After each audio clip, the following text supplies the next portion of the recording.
You know, in the field of jazz, the musos have a saying: if you hit a bum note once, it's a bum note. If you hit a bum note twice, it's still a bum note. If you hit it 3 times, it's a riff. So that's the 3rd time you've heard that. It's a riff. We're going to launch into this humongously big topic of language, around which there are multiple academic disciplines. However, we'll approach it in our own humble way, whatever that happens to be. So, as an intro to this, we're going to do a little experiment. Is it an experiment? Don't know. Let's find out. Exploration. Expedition.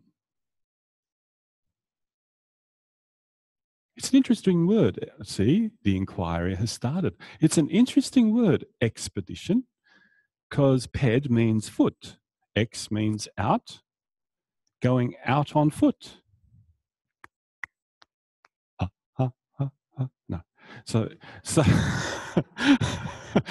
So here's my invitation. Could you divide straight down the middle?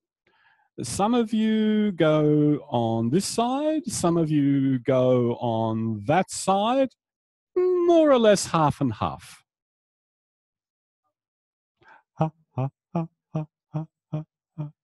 Yeah.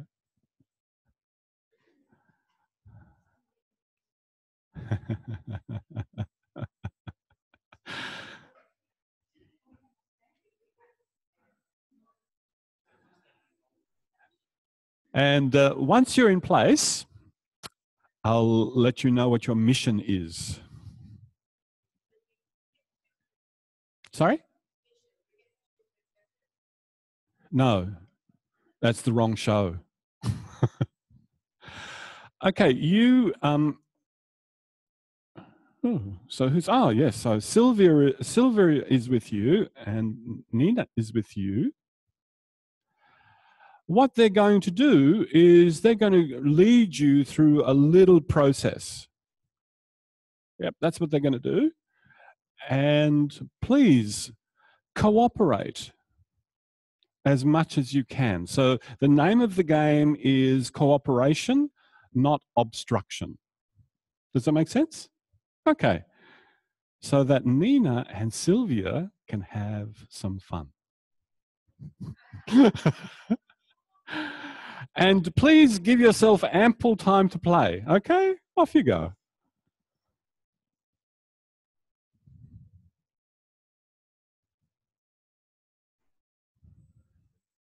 Yeah.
The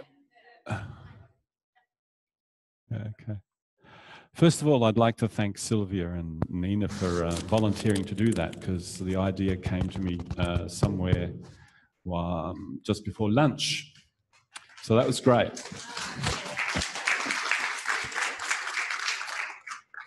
Look at us lined up the front. Isn't that, they're pretty. So we should have something. Okay. This is a diagram that you often see in linguistics books. Yeah.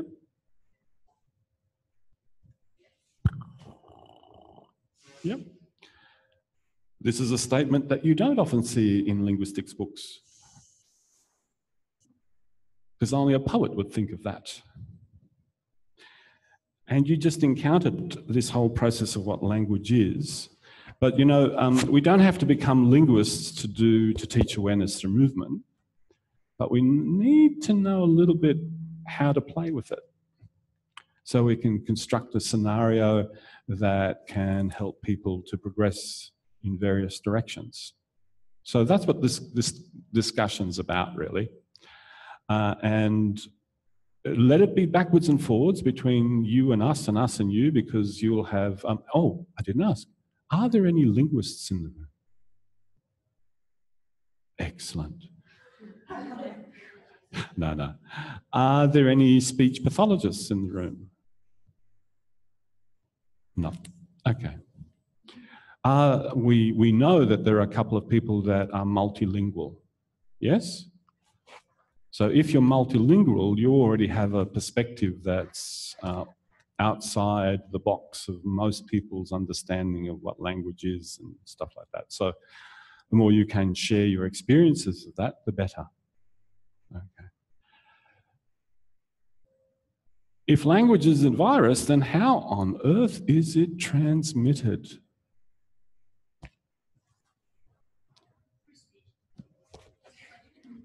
Through speech. Through spit.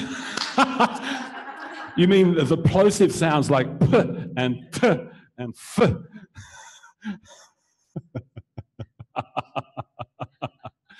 Yeah. Yeah. Hmm? Need. Need. No comprende. As in, if you need something. Oh, if you need, necessity. Oh, absolutely. Yeah. Sorry, I wasn't playing games there. I really didn't understand. If it's a virus, I think it's transmitted through creativity. Somebody starts saying something and somebody thinks it's a good idea, and then somebody else says it, and then a few other people say it, and you've got it happening, and then it's into the Macquarie Dictionary. Wow, you've just described the whole process. So if you reflect on a moment of your experience with Sylvia and Nina, when they started to make these sounds, how did you make sense of them? We didn't. We didn't. There we go. But it's also familiar sounds, and they're trying to make some sense out of it, and then finding a common ground. So it's also got to do with familiar sounds and trying to make some sense of it. And but the context is everything. Yeah. I agree. Context, yeah. So blah blah blah blah blah blah blah blah blah blah ginger blah blah blah blah blah blah blah. Yeah. And that ginger, I think it's got something to do with me. It's not just the sound, it's like the context, the facial expression. Here we go. Gestures and the... It's kind of like our need to make meaning out of those sounds. Great. Who makes the meaning? I think it's a bit shared, but yeah. Oh, sorry. Yeah, Alison, I saw you. I'm going to Alison. I was just saying, who makes the meaning is it's got to be a two-way street. Like that's in all the communication books with those heads. Goes both ways. Mm-hmm. Are you okay? No? All right. Yep, up the back. Oh, I can't stand this. I'm going down over here. my head. Oh. When you say who makes the meaning, I would have thought it was more the person speaking would create the meaning because they're trying to give the instruction. No, I don't know. Hey, sabada, sabada, sabada, No thanks. sabada, Not today. sabada, sabada, sabada, sabada. What on earth am I making an utterance about? Is it the fact that it's square? Is it the fact that it's black? Is it the fact that it's called a transmitter? From that one utterance, you have no clue. I could be saying, you take it. You take it. Otherwise, yeah. So then how would you communicate that? So if language is a virus, and some of you already picked it up, if language is a virus, I need to infect you. Sabada. Sabada, sabada, sabada, sabada, sabada. Can you see? It's that coordination.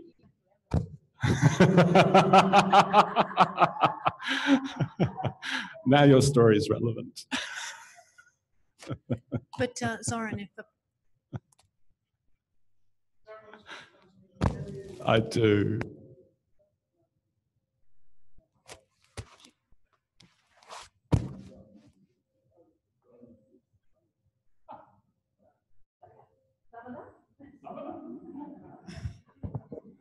Doesn't matter what colour it is, it was switched off.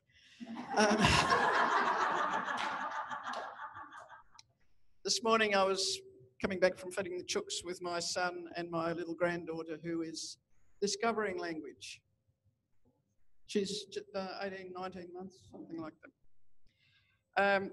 She was being carried by her father and she started saying, "Daddy, Daddy." And we thought, oh, great, because usually she says, "Mum."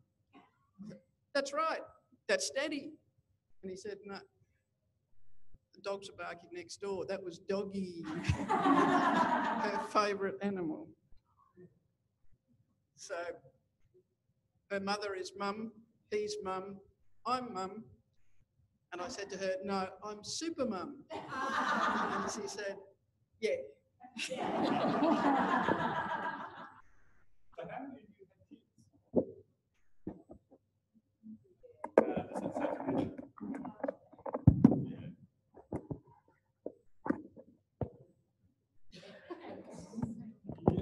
then communication gets to be this funny other little thing, doesn't it?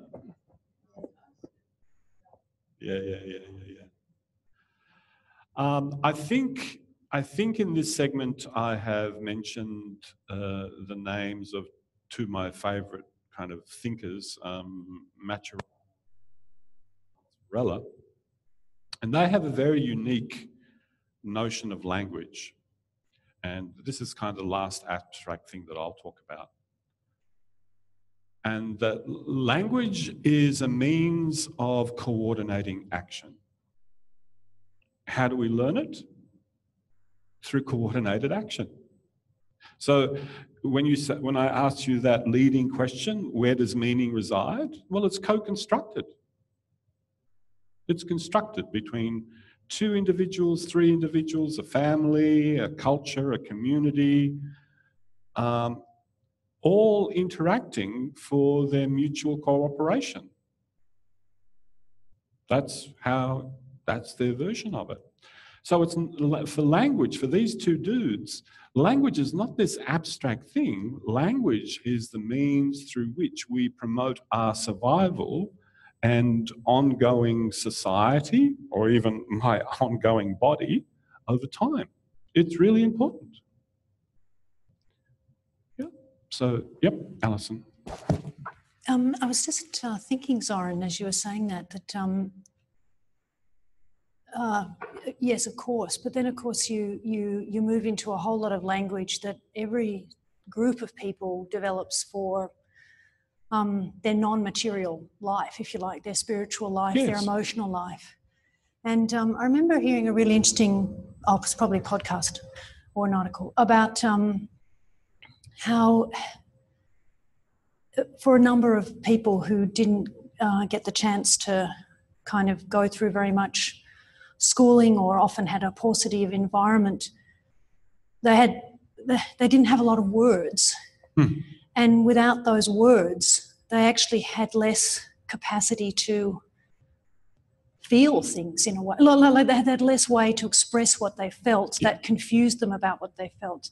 So it's kind of interesting about how language is very creative. Just as Julie said, it's very kind of like, you know, it does it just like, you know, all the language, the concepts that we've shared through Feldenkrais, you know, like they expand our way of thinking about things and then communicating with each other as well, which are not completely material, of course. They're Yeah. yeah.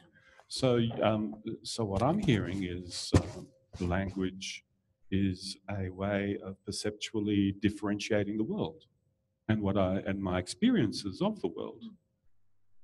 Interesting. Yeah, interesting point of view. So you can actually start to name things, and name things even with finer and finer and finer and finer and finer detail. However, if you're a poet, you go the other way around.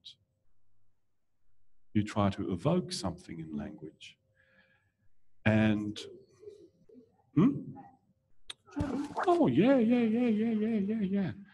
Yeah, absolutely. It takes quite a bit of finesse. Yeah.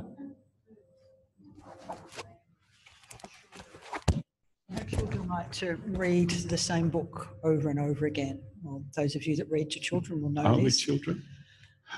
but they'll watch the same, say, TV show, like, you know, the same DVD over and over again. So apparently that when they develop you know, each time you read the story to them, it adds another layer of little understanding. And so it's like that ATM process. Yeah, great. And so they do it over and over again. And then each time they do it, you read to them, it is actually giving them another development, even though we are bone jarringly bored by reading the same 10-page book over and over again. Absolutely. Yeah, that's all. It just must be part of that neurological process of laying down those pathways, or whatever you call it. Absolutely. And unless you have a nervous system, it don't happen. Doesn't happen. And it only happens with certain levels of neural organization. But that's not the real topic that we sort of want to get into there. Yeah. Yep, Vivian. In teaching literacy, it's really interesting because sometimes if you haven't got any connection with the person, and I've done it cross-culturally as well as with English-speaking people, you find out what their interest in is. So it may only be cars or, you know, whatever, animals, horses, whatever. But then I know one way that we did it was using writing, getting them to write a book. So starting off with their interest, and it's amazing how that connection, because they had that interest, then you can expand from there. And that's a big word, that I word, that interest, yeah? And initially it's da, da, da, da, da, da, da. And then you name the da and da and da and da, and you think, oh, there's this reciprocity, there's this thing, until, like you said, mum, super mum. Yeah? So, yeah, you've already abstracted it. But notice there's this whole notion of physicality, gesture, pointing. This is already a form of communication between you and I. Yeah? And I might be uttering a sound, or I might not be uttering a sound, usually. Sorry, the sound is not necessarily something out of the Macquarie Dictionary. Because at some time in our development, there was no Macquarie Dictionary, there was only the Oxford. There wasn't even an Oxford. There wasn't even a language. There was just grunts and groans and blah, blah, blah, until the blah, blah, blah became something, how can we say it, consensual. I agree with you that this is this. So language is absolutely consensual. Yeah. Box. No, please. I found the articles just a few days ago. I sent it to my friend. Now I remember. How does our language shape the way we think? And it's very interesting. I will send it. I will publish on the Facebook. And I think it starts from our Aboriginal community and the way how they think about. They don't really have a right, left, forward, back. They think in relation of the southwest, east, north. And if we ask them how are they don't really tell you how they just explain where they're going into the real direction, and it will be like southeast, and they know where they are. It's quite amazing. Yeah, it's a different way of living in the world. Yes, absolutely. If I asked you this question, could you please point in the direction where you think the future is? Where's the future? Point in the direction.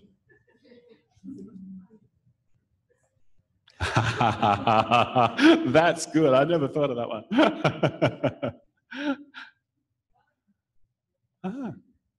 You're going, it's not a concept, really.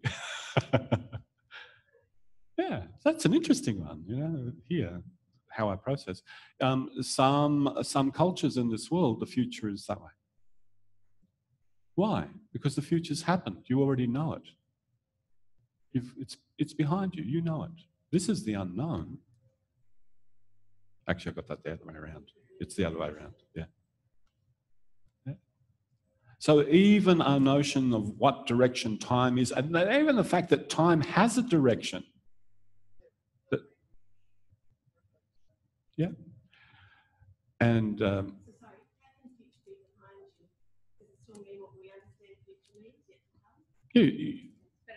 yeah, so the future's in front. The past is in front. So I said, yeah, that's the wrong way around. Sorry about that. Yes, that's right. Yep, that's right. You can't see it. Absolutely. It's a visual-centric view. Yeah. Before we last little bit, another favorite thinker. I want to regarding the communication when we were talking about this.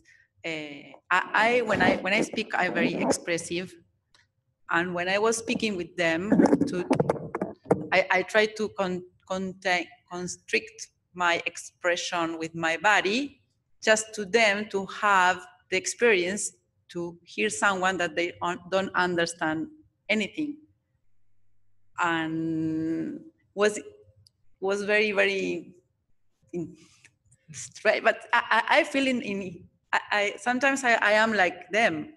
So the people talk me and I don't understand what they, and I say, yeah, I always, no? Because something I understand, but, or maybe because I want to be complacent with the other and don't know, I don't understand or whatever. And I found they catch some words and, I understand feet, or I understand that. And when I began to move more my body or be more expressive, they could follow. And I said, oh, I can teach in another place in the world in my language. saying whatever, and I can communicate also with them because they are doing what I am saying to do. Because I use Helen as my model, and I could use her to show I didn't do because I want to be Feldenkrais like this, and I use her the bubble. And another funny thing that when they were lying on the floor, I began to tell to ¿cómo se dice? Les empecé a retar. Yeah, and I could tell a lot of things, and they they were happy in there, and I was no, because you were not doing what I said, and you didn't understand anything. It's funny. I had a very profound experience. It is funny, and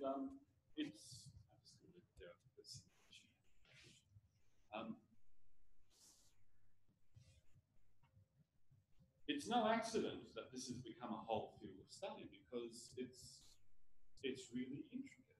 Yeah. As I said to you, we don't need to know about the whole field of linguistics to be able to teach linguistics. However, it's helpful to know about some of the things that have an influence. So now I'm going to make a comment back to you about what you identified in terms of what Feldenkrais said to the Amherst training group. And it's a paraphrase. I want to reach as many people as I can. If I just use my hands, I might reach 15,000 people in my lifetime. However, if I use my words, I can reach a lot more people. So what does he mean? Well, you can communicate what you want through direct contact. You can. And I noticed you could even revert to pointing, going, that goes there.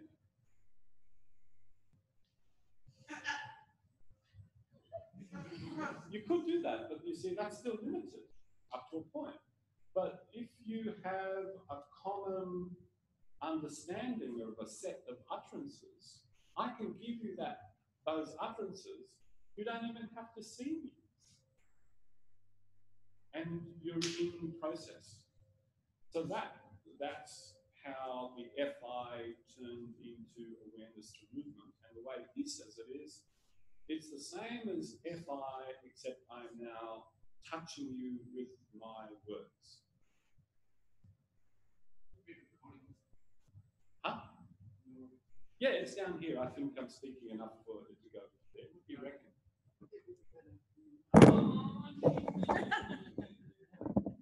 So basically, I'm touching you with my words.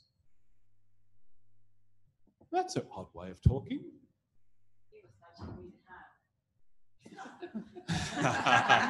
Well, he is. Yeah. So this is the last technical thing. The diagram up on the board, you are being contacted through sound waves. It is a physical contact. It's indirect, but it's still physical because the receptors that are firing off are mechanoreceptors. They fire off in response to mechanical stimuli. So you are being touched.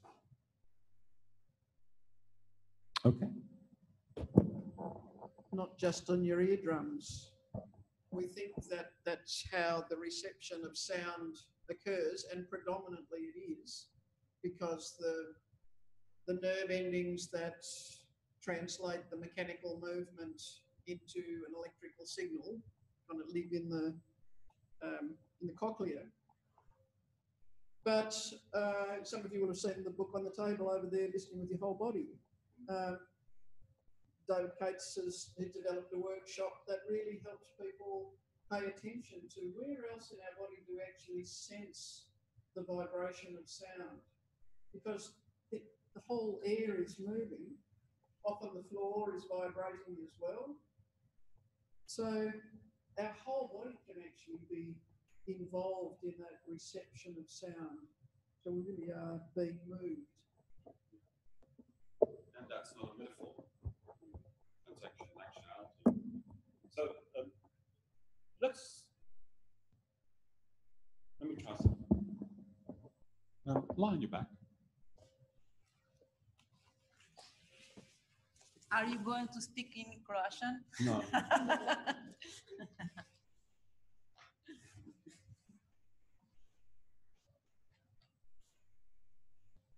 I thought you'd never ask.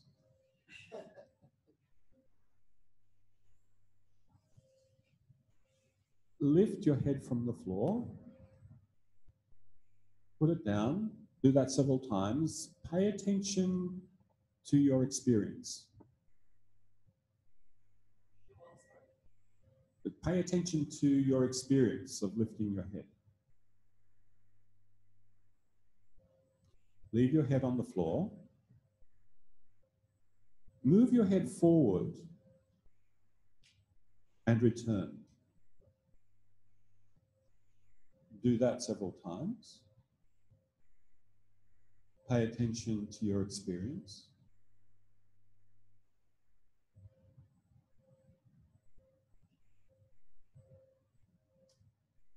Leave your head on the floor.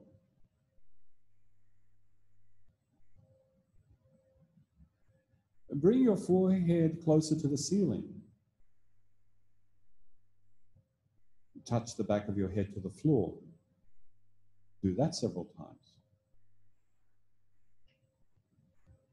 Pay attention to your experience.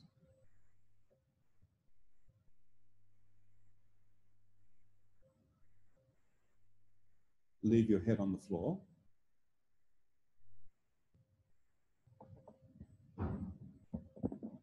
And allow your head to float upward.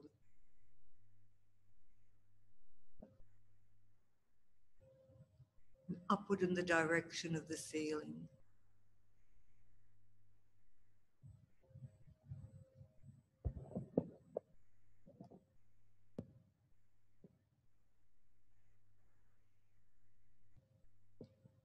Can you take your sternum towards your belly button?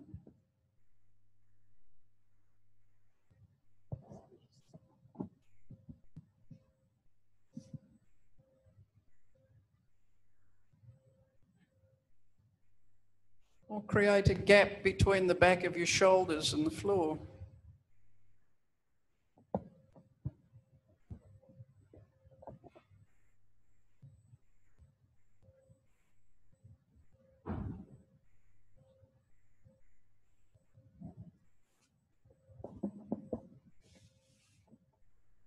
Okay, come up to sitting.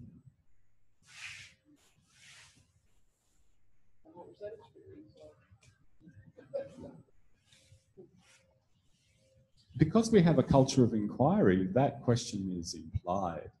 Yeah. So how can we become shapers of experience? By the way we construct or form an instruction. And this comes back to the richness of vocabulary, right?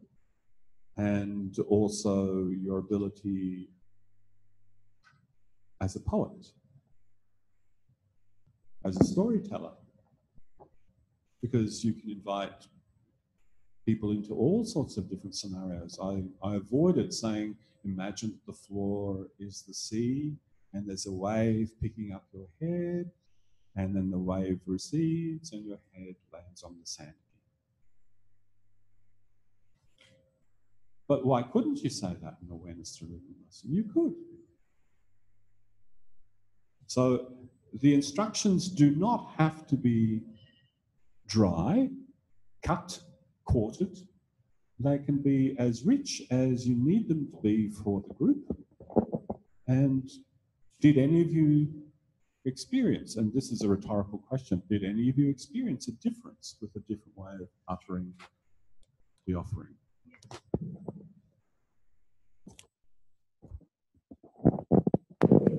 Just a question about your use of language then about the waves and everything.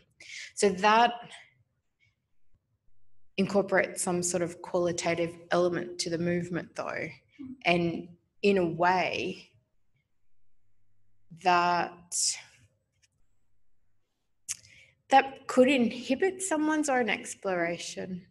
So maybe I've noticed actually that there's not that much imagery used in the transcripts that I've read. There are little stories, but there's not as floral language as you've just used.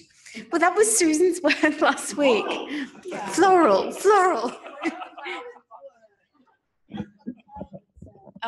So, you know, we do talk about less effort, ease, slowly, but those other qualitative elements that you could bring into it,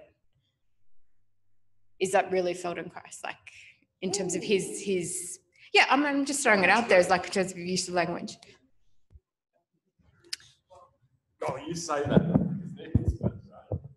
Can you feel the skewer moving through your spine?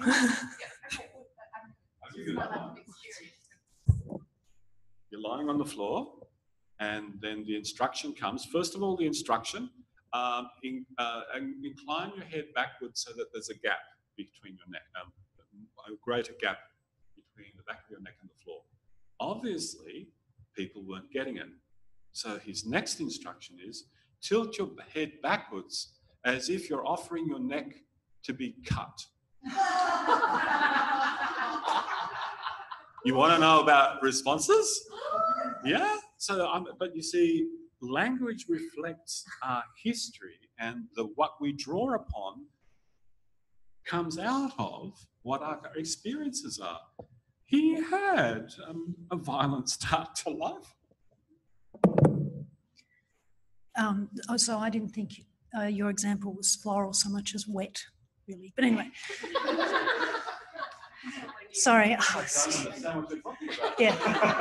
Actually, sorry, I did just want to say, you said before, Zoran, language is consensual. Yeah. And I guess to me, I don't know what the others think, but I think, and we've talked really about the positive aspects of language so far, but I think certainly I would say for myself, language is full of danger, really. It's, yeah, I mean, I think there's, well, first of all, it's a great field for misunderstanding. I mean, you know, you had that funny Larson cartoon up there, but you know, when the person you're talking to doesn't want to understand or can't understand, or for cultural reasons there's a variance or something, it can be, you can offend, you can be misunderstood and be offended by being misunderstood. So for me, it's almost more like there's great beauty in language, but there's just as much opportunity to kind of hurt somebody else, or to send them off. I mean, in an ATM, it's to send them off in the wrong direction. Oh, absolutely. And I know that's partly, I mean, sometimes it's just literally words, like violent imagery, but yes, but sometimes it can be tone, of course, which when you add that layer over words is a whole other thing to think about as well. But anyway, I just wanted to, maybe that's too negative, but for me, language is always something that you just have to be careful with, I think, is what I would say. Yes.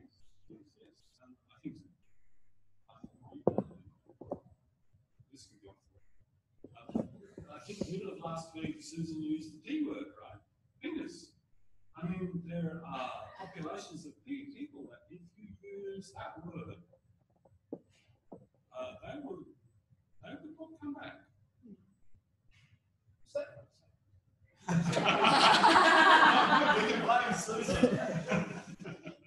Last night I went to see Darkest Hour, and the film concludes with a quote from Churchill.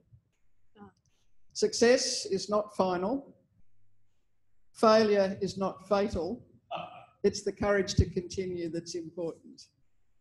And I think, what Alison's saying is every time we open our mouths, we do risk upsetting or miscommunicating. And I said the other day, I'm staggered that we communicate at all. Yes. But mostly we managed to succeed with the combination of language, tonality, body language, and context and intention. Yeah, the intention is the wanting to understand each other. Yeah. And sometimes also the intention is that I am going to use the grey shaded areas of language to help construct this scenario. And if you don't think there's grey shaded areas of language, even in specific words, that's the case. When you do a body scan and you say foot, can you see that already? Yeah, foot. Where? Location? Particular part? Is there a part? So in a funny kind of a way, that gives you something to investigate. What are you investigating? Exactly what happened when you were a kid and people taught you that these parts of yourselves, these aspects of yourselves, that's named that, and this is named that, and that's named that, and you've got a body mapping, right? Except usually, most people just go, that's the knee. And you think, oh, that's the knee. This is what? What's this? Our education doesn't take us that far. So when you're doing this lesson of the elbow going to the knee, you are seeing the person's representation of their knee, assuming that they're on target. Yeah? And then you say, now can you go to that side of the knee, that side of the knee? And then you say, can you go to the underneath of the knee? Oh, wow, that's an interesting one. So can you see that you use the fuzziness as a starting point, and then you clarify that this is all knee. And then what changes if you go from surface to interior? And all the structures that compose. So there's that what you call I want to say something. Increasing use of language as an increasing differentiation. I want to ask you a question, and that is, I've started to look at some sites that I titled various things, but basically Feldenkrais and creativity, that sort of thing. One of them has inspired by Feldenkrais as basically a tagline. How do you view that? So it gives a little bit more, my reading of that is that Feldenkrais principles underlie it, but that it gives some leeway for floral language or for use in a way that maybe is different to what she used it for. I don't know, but yeah, I suspect it gives leeway. So what would you think about that?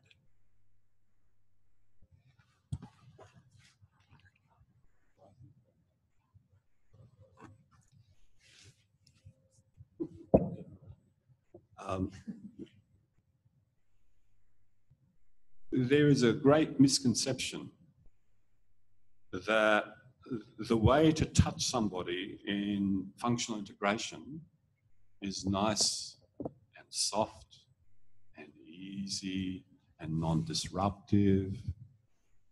If you take that into language, you see you would use words that are not disorienting, make the person feel nice and peaceful. But in fact, he'd touch a person in whatever way was useful at that time for what they needed and what he wanted to communicate. So really, the choice of words. Inspired by Feldenkrais, meaning, I don't know enough about her site yet, but it's about creativity, taking it into art or You know, so sort of other alternative ways of thinking, or I don't know. Anyway, but about that, if you go into, this is my view, any form of art, dance, you can say what you think, painting, you write a book or a poem, develop a movie, all those creative forms, they all there are forms that are dark and there are forms that are light, and there's forms that are a mixture of them all. Yeah. So it's not unusual that words can be used in a variety of ways. No. So to come back to your point, what is it?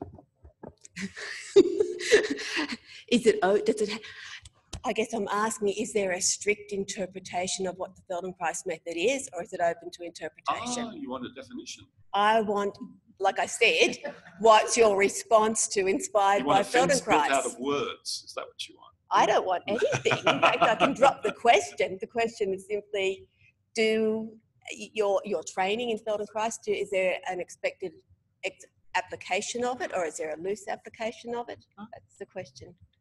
In which case, then, a whole heap of variety will occur. Yeah. Okay, that'll do. We just had a little private conversation. It's all right. We understand each other. Yeah. It's fine.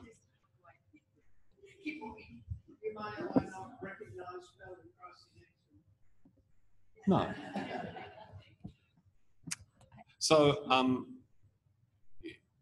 what was really nice to witness again and again, yesterday and today, and when you led your group,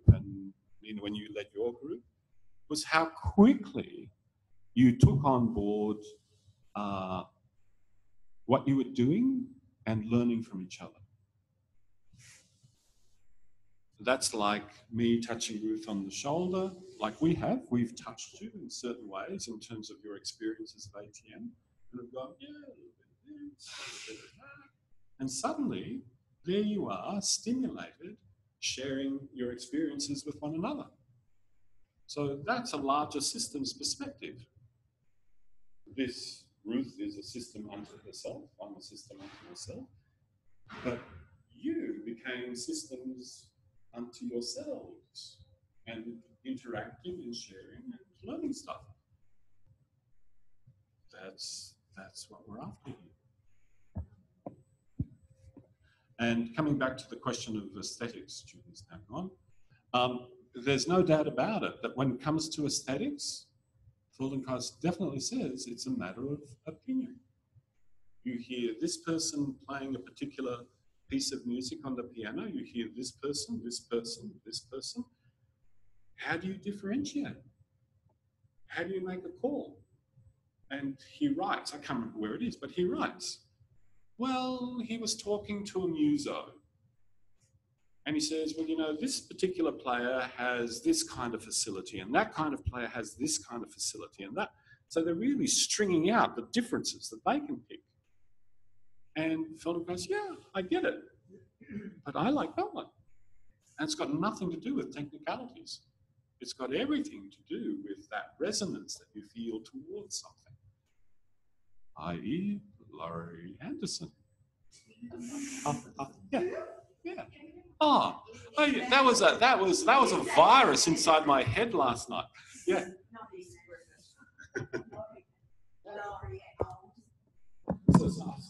I want to share today.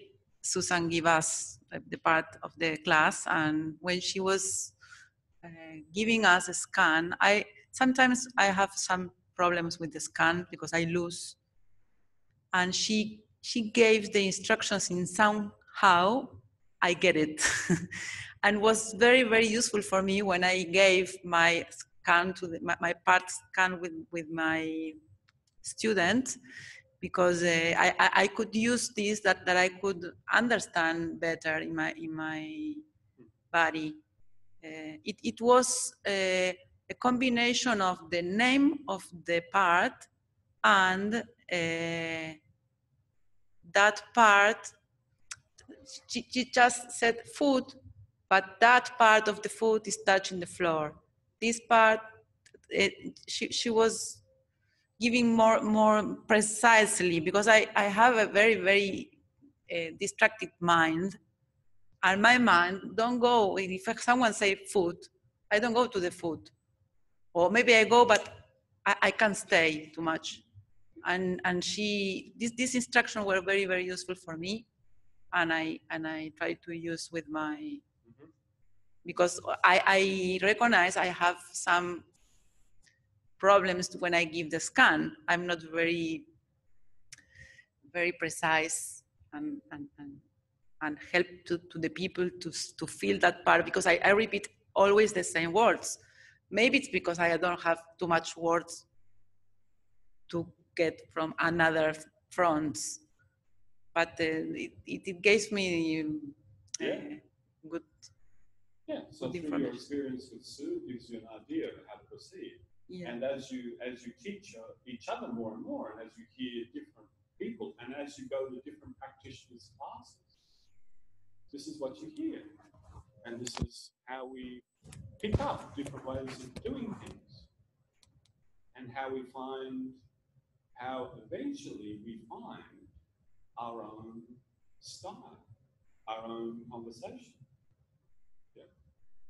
At the moment, I'm very, very cognizant that the way I'm uttering words is a little bit influenced by what I was listening.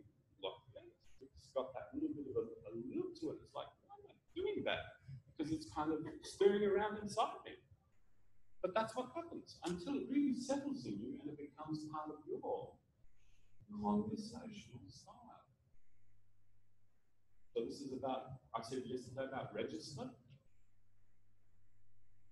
An awareness through movement lesson does not have to be a formal register.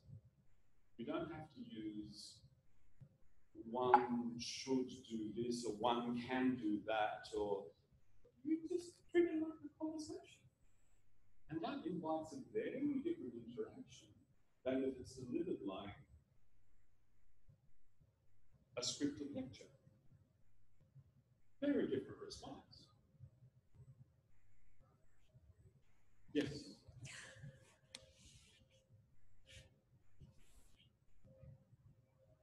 With regard to rich metaphor or floral language, That's a metaphor, yeah. And with reference to Emma saying she, in perhaps the transcripts of Feldenkrais ATMs, that they were largely not containing much of that imagery. Well, more direct than indirect, and not too much rich metaphor. Yep. And, well, I haven't come across the one about angling your head with that in mind. But do you know that if in a language he was more familiar with than English, such as maybe Hebrew or Russian, do you know whether he gave more rich metaphor in those languages he was more familiar with? And perhaps even used more body language or... It is a good question, and I'll ask some of my international colleagues if they can answer that, because they've listened to lessons in some of the other languages he spoke. However, if you take a set of transcripts, whether it's Alexander I or some of the training transcripts, they are full of rich metaphor, but it's not flowery. Often it's quite, well, I would call it bordering on violent at times, but it comes out of his experience of survival. So, so I guess I didn't describe what I was thinking of. Yeah, I mean, he uses imagery like, imagine that you've got torches on your sit bones and you're shining them around the room. He talks about, and Susan mentioned it last week, the size of the gap under the back of your spine, what could run through there. Cockroaches. Just a mess.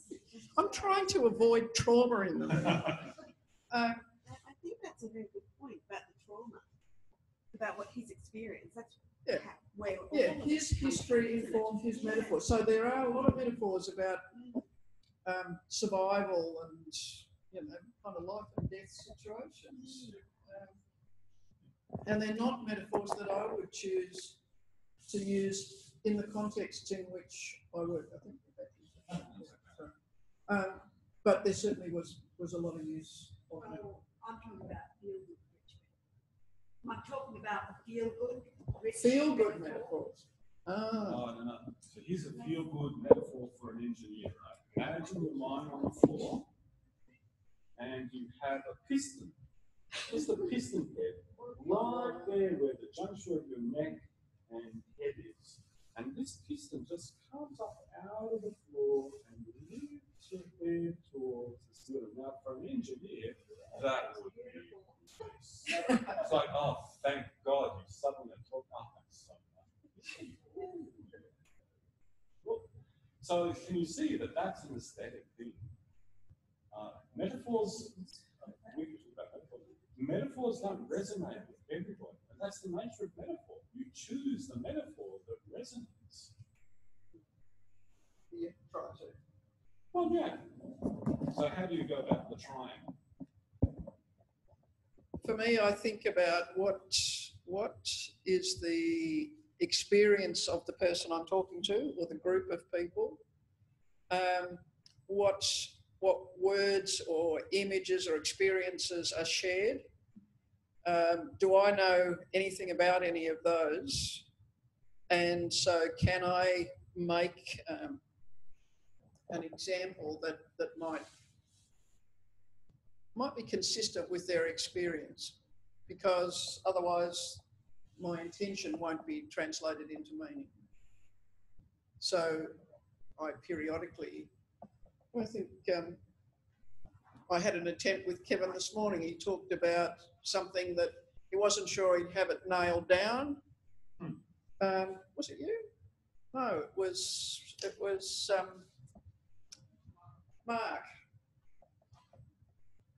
I don't know if you remember the context. And I said to him, well, maybe not nailed down, but perhaps spot welded. Now, that's a couple of little dobs of molten stuff that hold something together, usually in a temporary fashion. Did that make sense to you?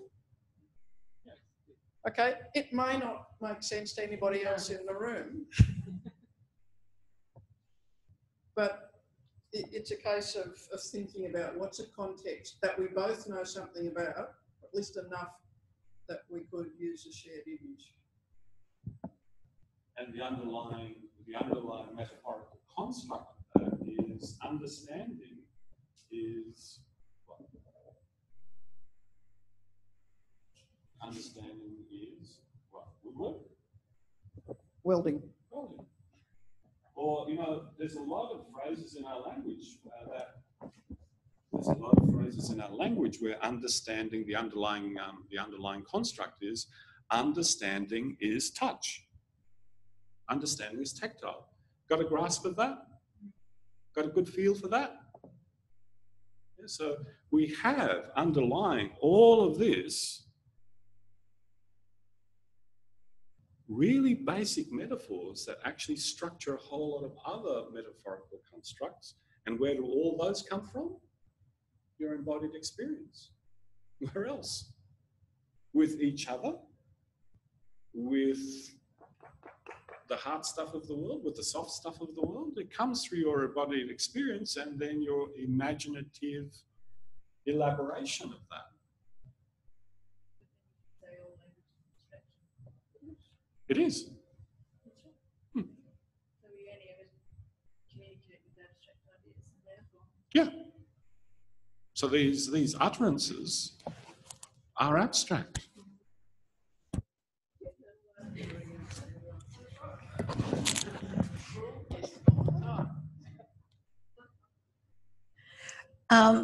Talking about all of this stuff, we just had a wonderful experience this morning in doing our ATM of Raymond.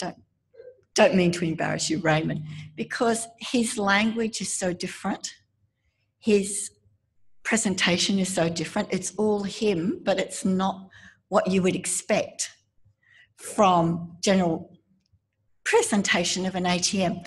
And it's like a breath of fresh air. Beautiful. It's absolutely beautiful. And he has this way of stimulating the imagination in an entirely different way, along with a lot of hilarity. But, but you know, sort of, to me, it just really expressed that there's no one way of doing anything. And we think of, well, I've tended to think in the past of presenting an ATM, there's a lot of variations, but it still falls in these quite tight boundaries of what you do and what you don't do, what you say, what you don't say, what tone you use, what tone you don't use.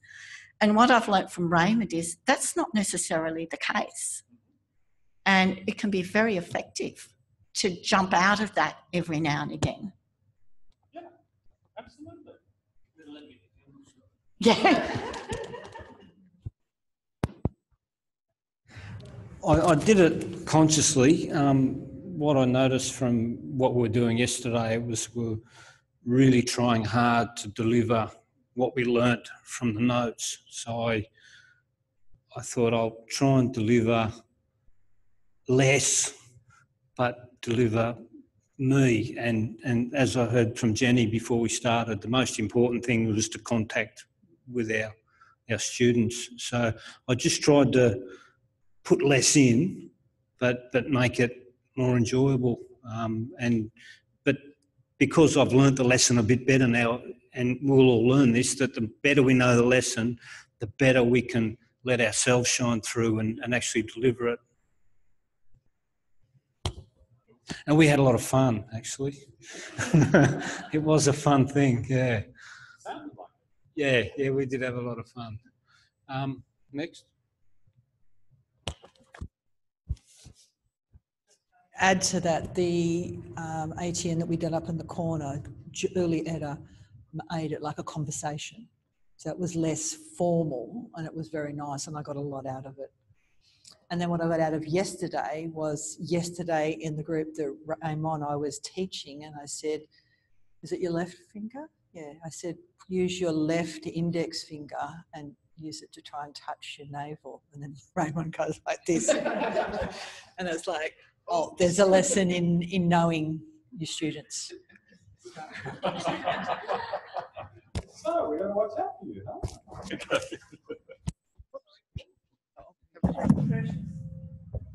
So can I ask you a question? Do you still have an image of that finger? It's still there in your sense of yourself. Well, when I cut it off, I actually think the number. It's really interesting, actually, and I've got a couple of mates that lost fingers, so we've had some good yarns about it.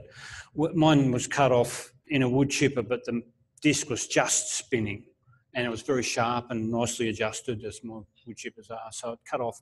I can still hear the snip. It was like scissors, you know. It was quite slow, and it did hurt for about 15 seconds.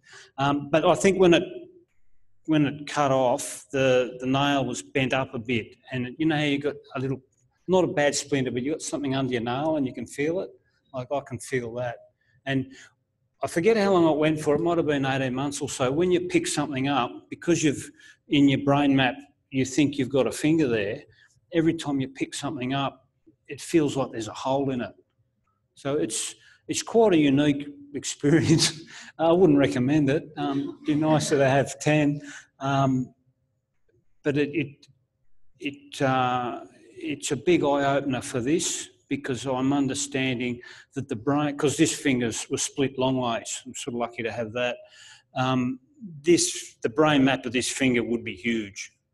Like we had, Narayan and I were out eating lunch and we're doing the Feldy thing and we're eating with chopsticks left-handed.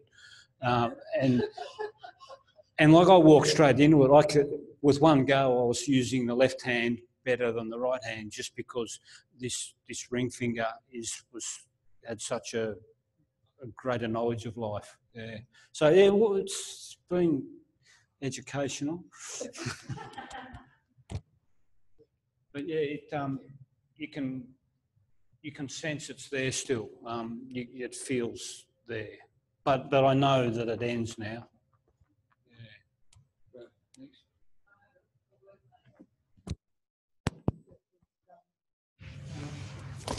She was hit by a truck about 12, 18 months ago, hit by a garbage truck, and she was trapped under the garbage truck, and her leg was crushed, and she made the decision to amputate the leg.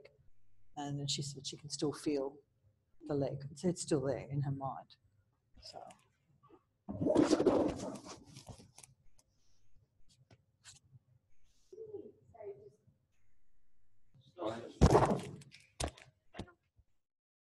Is there a lesson where Feldenkrais kind of uses the mirror box image before the mirror box was even created? Did somebody say that there's a lesson where he imagines his body split in half? No,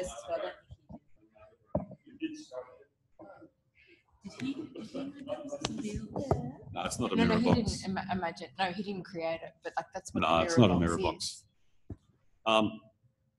It's a question of, I used the word fit the other day about how do you fit a scan to the flavour of the lesson? How do you fit that?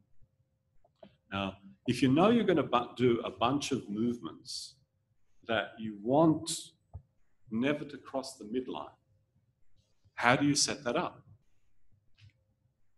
That's the question. How do you set it up?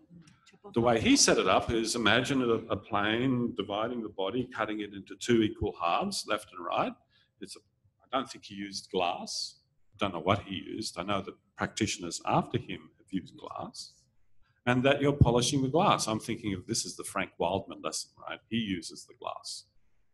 And it works for me. I don't have any response to it, but some people just go, oh, what is that?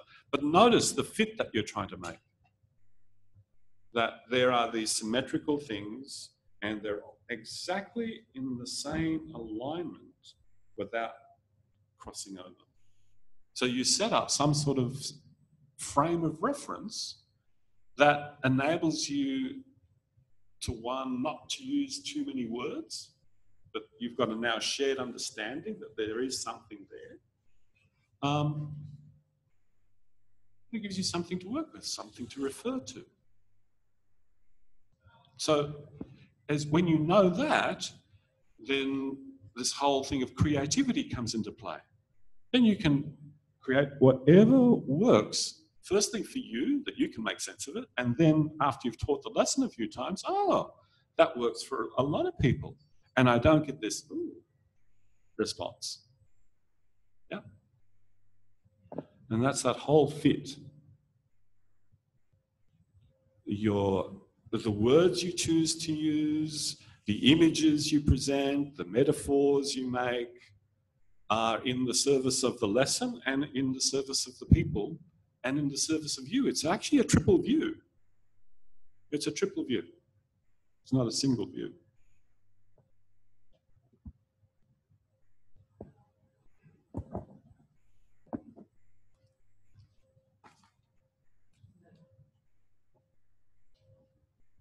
What's this called? Do you remember? Ah! Very good. So if language really is a virus, and that's a metaphor, if language is a virus, you want to transmit it so that you get that response. Yeah? I say this, that happens. I say this, that happens. And it happens within a certain set of parameters. That's what we want. Viruses want to replicate themselves. Same thing with our knowledge. Who was that dude who invented memes? Chomsky? Does anybody know the notion of memes? Like that language, that knowledge. Yeah. So, you know, yeah, it hasn't been articulated yet. So viruses want to transmit their DNA. Memes want to transmit cultural knowledge. And language, rituals, customs are the means via which, and the Macquarie Dictionary, are the means through which that's done. And it's, once you have a language embedded in, a culture embedded in linguistically and ritually, ooh, that is such a strong thing. As strong as a virus. And by the look of you, it's time to stop. So stop.